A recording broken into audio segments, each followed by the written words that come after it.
अस्सलामुअलैकुम, welcome to C S academy. आज के जो हमारा टॉपिक है वो है what is source code and what is object code, और हम इसका डिफरेंस बिटवीन इन दोनों के बीच में देखेंगे इनमें क्या डिफरेंस है दोनों में। चलिए स्टार्ट करते हैं। What is source code. Source code basically वो प्रोग्राम होता है, वो कोड होता है जो हम किसी हाई लेवल लैंग्वेज में लिखते हैं। ठीक है, जैसा कि हमारे पास डिफरेंट लैंग्वेजेस हैं, सी प्लस प्लस है, जावा है, सी शार्प है, ऐसे जो भी प्रोग्राम जो भी हम किसी हाई लेवल लैंग्वेज में लिखें उसको हम क्या कहते हैं, बेसिकली सोर्स कोड कहते हैं। ठीक है, जिसको जो है यूज़र इजीली अंडरस्टैंड कर सकते हैं। ठीक है ना। सो सेकंड वन हमारे पास है what is object code. Object code basically वो होता है जो कंपाइलर किसी सोर्स कोड को जो है कंपाइल करे, उसके बाद जो हमारे पास कोड वो जनरेट करता है कंपाइल करने के बाद, उसको हम क्या कहते हैं, ऑब्जेक्ट कोड कहते हैं। ठीक है ना।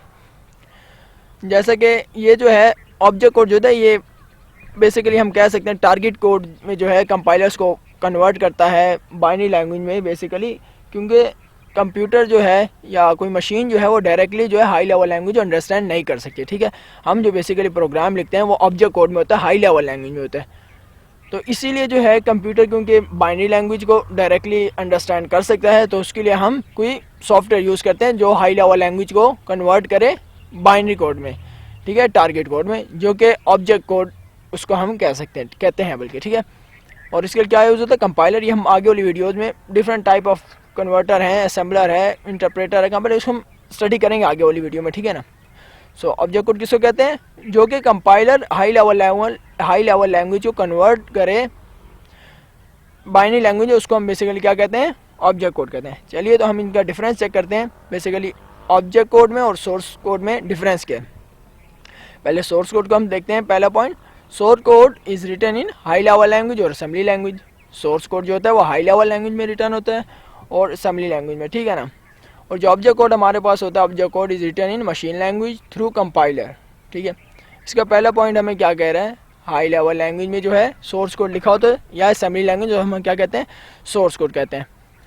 कंपाइलर जब इसमें यूज़ हो जाए, उसको कन्वर्ट कर दे किसी और लैंग्वेज में, जैसे बाइनरी लैंग्वेज में जब इसको कन्वर्ट कर देगा तो उसको हम क्या कहेंगे, ऑब्जेक्ट कोड कहेंगे।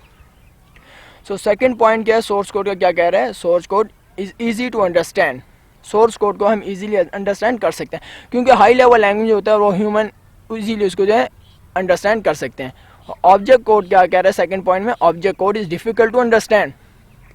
ऑब्जेक्ट कोड को जो है हम डिफिकल्ट जो है हम इजीली उसको अंडरस्टैंड नहीं कर सकते, क्योंकि मशीन लैंग्वेज में होता है, उसको मशीन डायरेक्टली अंडरस्टैंड कर सकती है। ठीक है ना। थर्ड पॉइंट क्या कह रहे हैं, source code is easy to modify.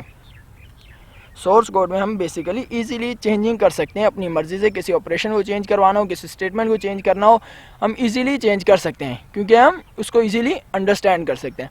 और अगर ऑब्जेक्ट कोड की बात की जाए, object code is difficult to modify.